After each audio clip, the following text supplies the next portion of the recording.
also a popular destination for families during the holiday season.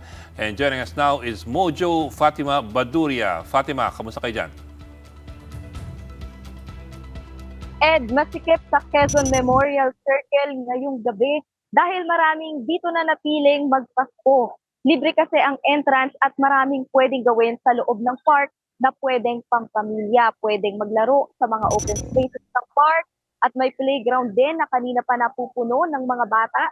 Kapag nagutom naman ang mga namamasyal, mayroong food park kung saan maraming mapagpipilian ng mga pagkain. May mga designated din na upuan at mesa. Pero dahil punuan, naglalatag na lang ang iba at nagpipiknik.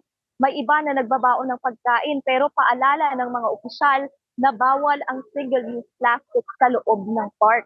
Kabilang dyan ang mga plastic bottles at plastic bags. Alinsunod daw yan sa ordinansa ng Quezon City Government. At para mapanatili naman ang seguridad, may mga lumilibot na police at guards. Meron ding police assistance desk sa loob mismo ng park.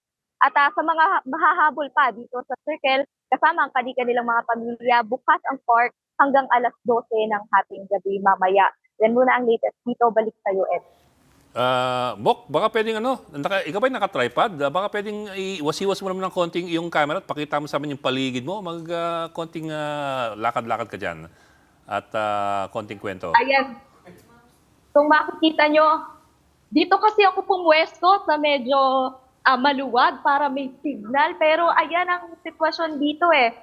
Marami talagang mga tao at doon pa sa bandang gilid doon, nandoon yung food park kung saan mas marami pang mga tao dahil nandoon na rin yung playground. So yung mga bata talagang doon nagsipunta. Ayan. At yung iba, ini-enjoy din yung mga pailaw dito, no? Yung mga pwedeng picturan ng mga pamilya lalo na at Pasko. Ayan, makikita natin talagang napakaraming tao dito, Ed. So, bawal ang single-use plastic. Ibig sabihin, yung mga, tama, yung mga mineral water bottles, bawal din. Yung mga sapin ng turon, bawal, gano'n? Yes, Ed, yung mga plastic bottles, kung magdadala ng mga soft drinks, lalo na sa mga magpipiknik, no, kinukuha yan ng mga guard sa entrance pa lang. So, talagang abiso nila na magdala na lang ng mga, kung magdadala ng mga pagkain o inumin, doon na lang sa mga reusable containers, no, pati sa mga tumbler, ganun na lang.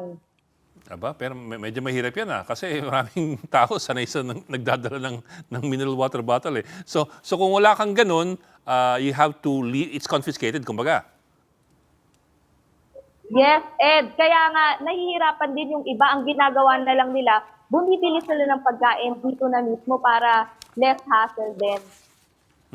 Okay, so hanggang kailan pwedeng tumambay dyan sa QC Circle? Meron ba yung curfew?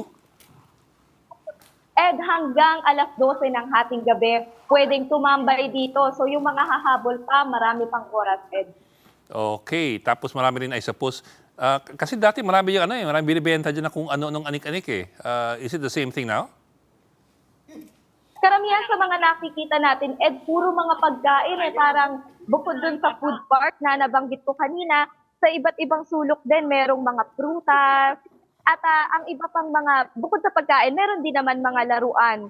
Pero karamihan talaga, puro mga pagkain para sa mga pamilya. Siyempre, Paskong Pasko, hindi pwedeng mawala yung mga kainan, Ed. Okay, siyempre. Maraming salamat, Mojo Fatima Baduria, live from the Quezon City Circle this Christmas night.